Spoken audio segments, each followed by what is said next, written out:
The Lord be with you. And with your spirit. A reading from the Holy Gospel according to Luke. Glory to you, O Lord. When a large crowd gathered with people from one town after another, journeying to Jesus, he spoke in a parable. A sower went out to sow his seed, and as he sowed, some seed fell on the path and was trampled, and the birds of the sky ate it up. Some seeds fell on rocky ground, and when it grew, it withered for lack of moisture.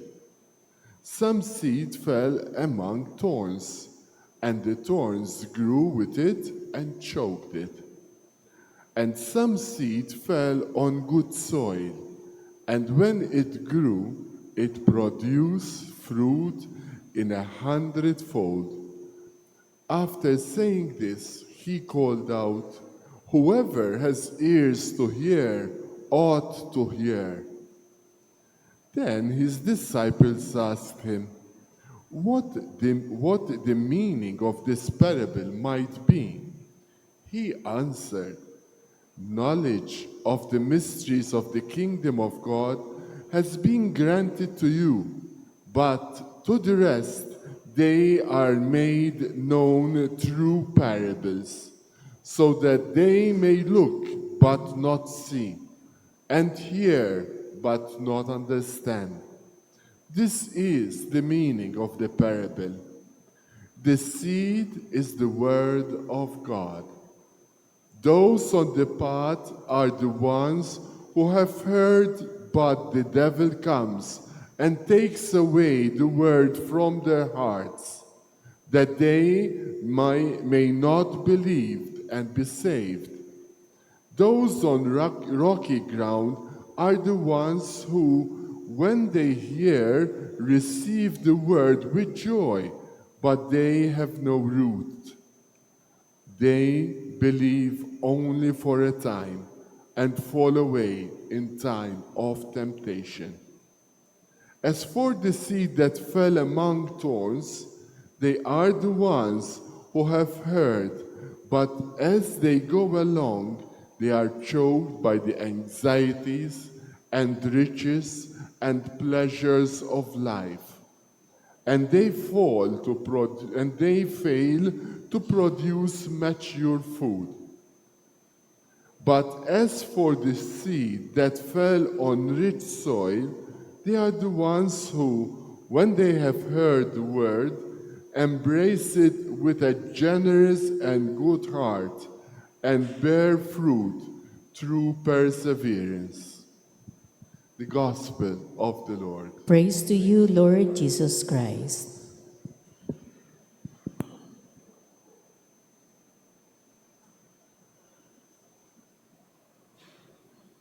Praised be Jesus Christ. Now and forever. Good morning, dear friends. Pakibati din ng magandang umaga ang ating mga kasama. Beautiful Saturday morning. Kasama din natin ang mga bata. And to our online parishioners, thank you for praying with us today. The memorial of the Korean martyrs, hundreds of them, and led by the first Catholic priest of Korea, Saint Andrew Kim Tae-gon, and the main catechist that propagated the faith in Korea, Paul Chong Hasang.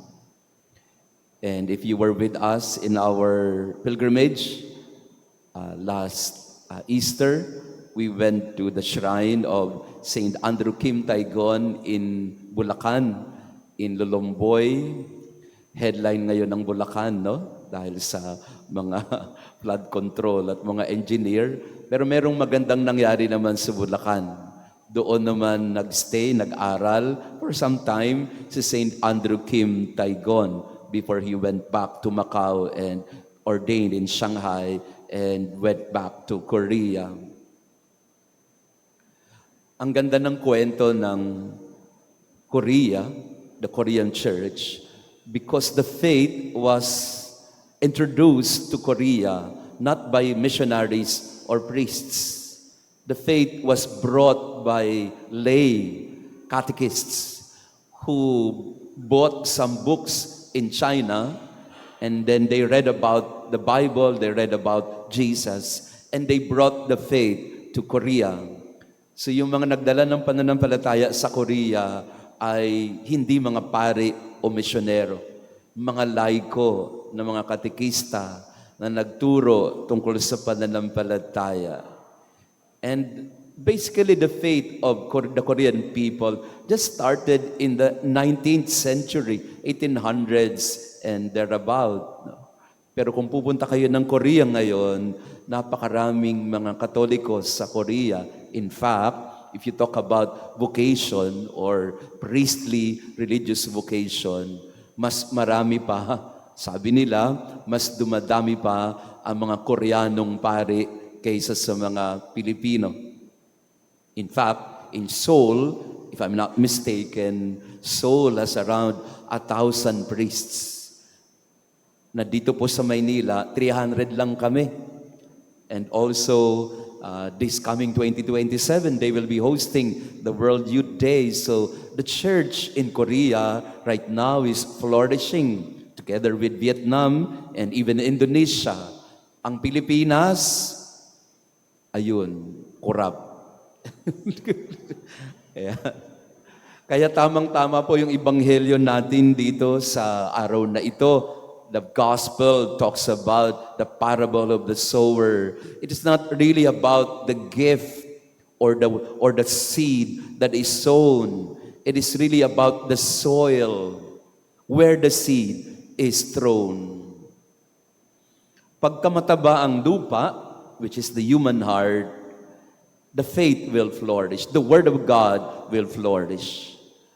But if the heart is distracted, represented by the seed that fell on the footpath, eaten by birds, if the heart is distracted by so many anxieties and worries, the Word of God cannot possibly grow or flourish. There is minimal reception of the Word. If the Word of God is sown in a heart that is shallow, represented by the seed that fell among the rocks, then the Word of God, the faith will not really grow that much. Shallow in the beginning will grow but die out in the end. And some hearts are thorny, divided with so many other concerns, so many other idols and attachments. So again, the seed does not grow. Only when the soil is open and receptive, only when the soil, the human heart, is open and ready to receive the encounter, the presence, the love, the mercy of God, only then shall faith flourish. Yan palagi ko ang nangyayari sa Korea. Ganon din sa Vietnam and other places. Merong receptivity sa salita ng Diyos. Merong pagtanggap sa inspirasyon ng Espiritu Santo. At yun palagay ko ang medyo problematic sa Pilipinas.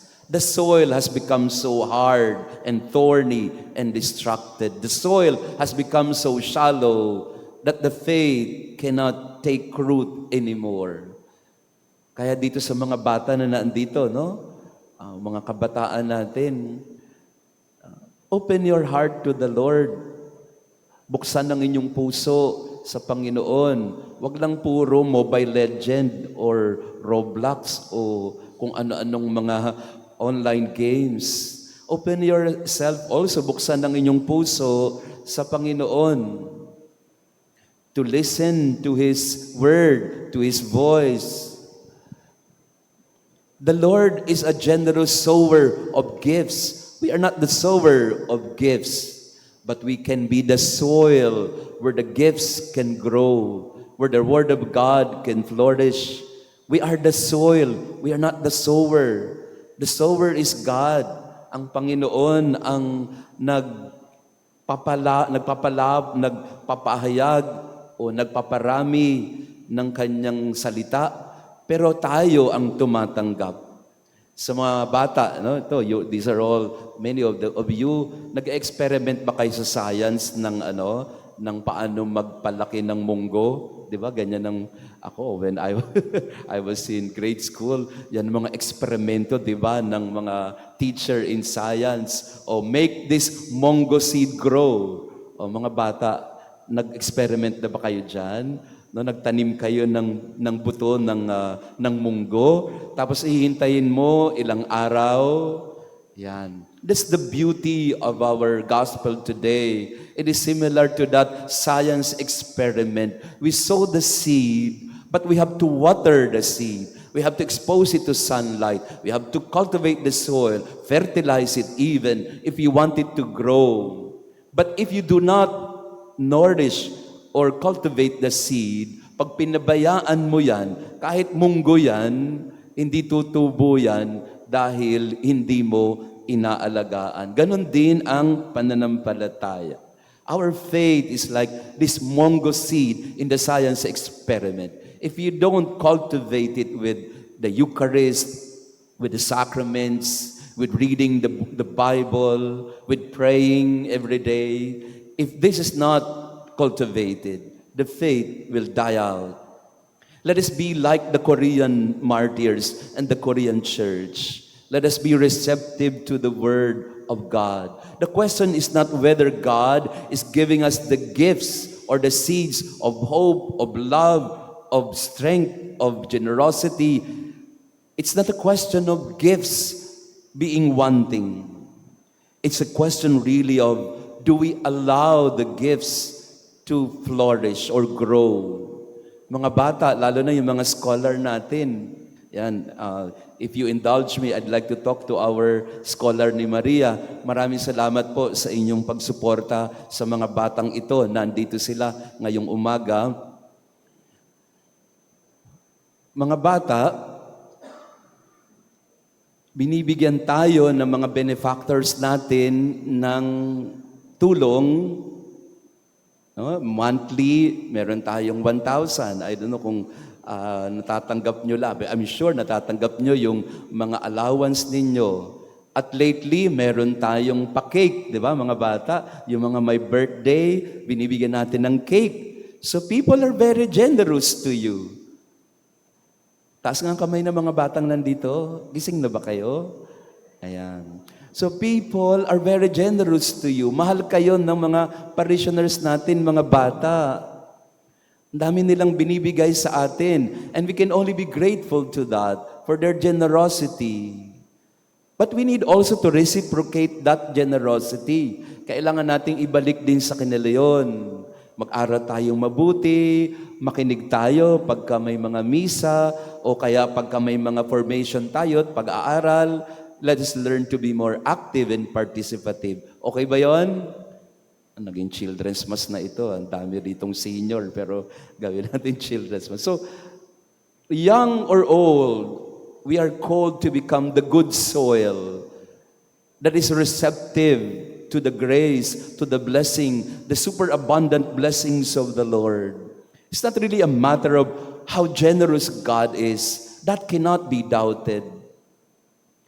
It is the heart that receives, that needs to open itself to the overflowing and superabundant grace and blessing that comes from the Lord. So in this Mass, with inspiration also of San Padre Pio and the Korean martyrs, buksan natin ang ating puso.